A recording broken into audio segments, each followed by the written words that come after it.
Trump just unleashed his army on special mission after Obama's Muslim refugee attacked in his home city. The religion of peace struck again last night after a psychotic Muslim drove his rented van into a crowd of joggers and cyclists in New York City near Ground Zero, killing 8 and injuring more than a dozen. The man screamed Allahu Akbar after finishing his deeds for Allah, where police took him into custody after shooting him in the leg. Anytime there was ever a terror attack perpetrated by Muslims, Barack Hussein Obama was always out in full force with his pandering antics, refusing to even mention the word Islam. ISIS was able to gain a devastating foothold in our country, as Obama continued to allow unvetted individuals to continue to pour through our border, demonizing anyone who wanted to fix our southern border as brown-hating bigots. Thankfully, the days of being ruled by a terrorist-loving president are over. President Trump's response to last night's terror attack is further proof of what an incredible leader we have, as he gives zero craps about who he offends with his steadfast resolve to make our country safe again. Immediately after news came in of the attack, President Trump wasn't interested in mere platitudes and empty words of condolences. After tweeting that we must not allow ISIS to return, or enter, our country after defeating them in the Middle East and elsewhere. Enough, Trump immediately put a plan into action to prevent this type of attack from happening again, and put a stop to Obama's fighters from continuing to gain a foothold in our country.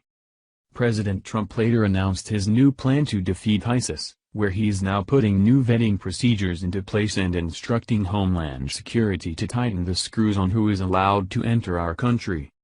He tweeted, "I have just ordered Homeland Security to step up our already extreme vetting program. Being politically correct is fine, but not for this. Our vetting process underneath Obama was a freaking joke. Hundreds of unvetted fighting-age males were able to come into our country completely undeterred, where these Middle Eastern migrants were flown in during the overnight hours so no one would even notice." Back in March, a woman who attended United Nations meetings regarding refugee resettlement in the United States risked everything to raise alarm bells on what Obama's immigrants had planned for U.S. neighborhoods. The information she had about the literal Muslim invasion of our country was incredibly disturbing, and proved that we are literally being taken over, thanks to the malicious actions of those at the highest levels of our government. The woman's identity in the following video is kept private due to the damning information she exposes about the hordes of terrorists being flown into America as we speak. She reveals that there is a blatant war on American sovereignty taking place, being orchestrated by Barack Hussein Obama, who continues to violate the law by blocking President Trump's ban with judicial activism. Obama is secretly planting his Muslim foot soldiers in America, as thousands of these unvetted vermin continue to come to America under the guise of the refugee program.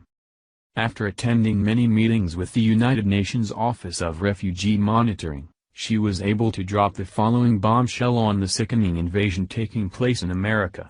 She reveals that not only are these individuals flown into America at night so they go under the radar, but that they're being thrown on a plane and flown into our country with absolutely zero vetting process.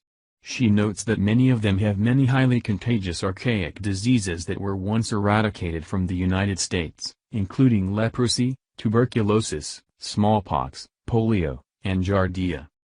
GOP The Daily Dose has more. She also dispels the propaganda that the invaders are primarily women and children, a tactic to pull on the heartstrings of the American people, stating the vast majority of refugees that we've received here in Missouri have been males, between the ages of 15 and upwards towards 45 years old. Josh Tolley notes the similarity to the situation we've seen playing out in Europe. She reveals that the invaders are brought in at night, supposedly because the airfare is cheaper, but also because there is less public at the airport. In other words, it's easier for them to hide what they are doing to us. "It's almost like they're making money running refugees," was a comment by the host.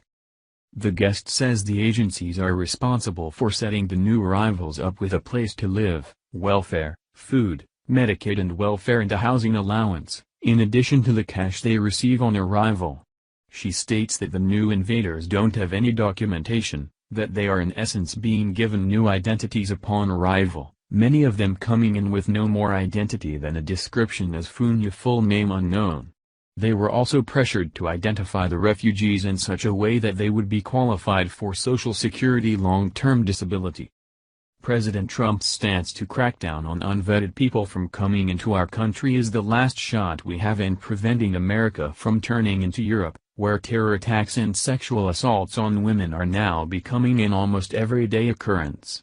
But what's nauseating is that liberals will continue to try and twist our president's resolve to keep our country safe into some malicious and bigoted attack on women and children simply trying to flee their war-torn countries. Thank you for watching this video. What do you think about this? Share this on Facebook and Twitter along with your comments.